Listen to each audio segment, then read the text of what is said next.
Did you know that dark matter makes up about 27% of the total mass and energy content of the universe?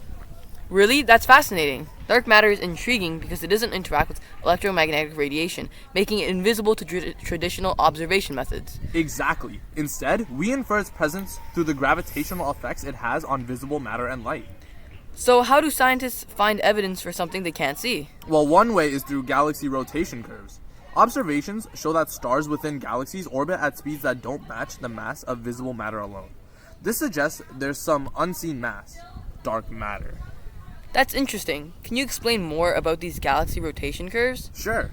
When scientists measure the rotational speeds of stars at various distances from the center of a galaxy, they find that the speed remains constant, even far from the center where visible matter is sparse. According to Newtonian mechanics, the outer stars should be moving slower if only visible matter is considered. The discrepancy points to dark matter. What about gravitational lensing? Good point. Gravitational lensing is when light from distant objects like galaxies or quasars is bent around massive objects like galaxy clusters. The amount of bending can be explained by the visible mass alone, suggesting there's additional unseen mass, dark matter, affecting the light's path. I've also heard about the cosmic microwave background, CMB, in relation to dark matter. Yes, the CMB's anisotropies, or slight variations in temperature, provide a snapshot of the early universe. These variations help us understand distribution of black matter, then implicating dark matter in shaping the universe's structure. What do scientists think dark matter is made of? There are a few theories. One is that it could be weakly interacting massive particles, or WIMPs. These particles interact mainly through gravity and the weak nuclear force, making them hard to detect directly. I've read about axions too. How do they fit in? Axions are hypothetical particles proposed to explain certain phenomena in particle physics. They are very light and interact weakly with matter, making them another possible candidate for dark matter. And what about massive compact halo objects, MACHOs? MACHOs include objects like brown dwarfs, neutron stars, and black holes. They were initially considered as dark matter candidates, but surveys and observations have shown that they don't make up enough of the universe's mass to account for dark matter.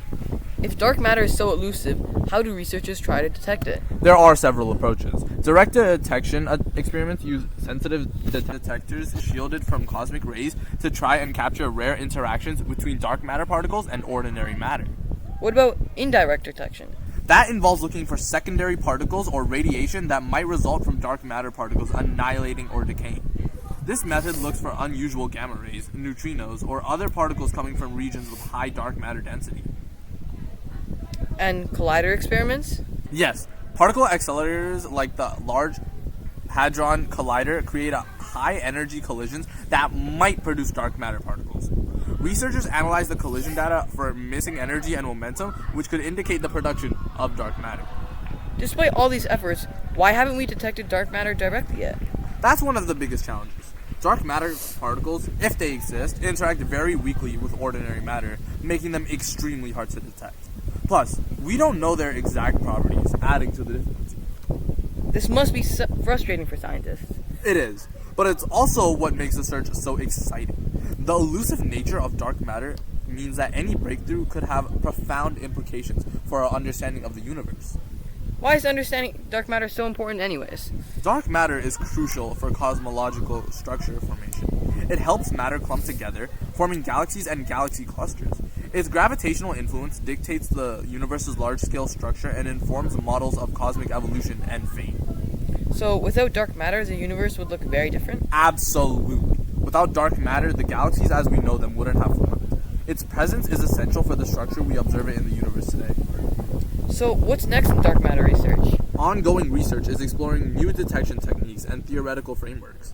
Potential breakthroughs could transform our understanding of fundamental physics and the cosmos. That's exciting. Here's to hoping for some new groundbreaking discoveries in the near future. Indeed. The hunt for dark matter is one of the most thrilling frontiers in science.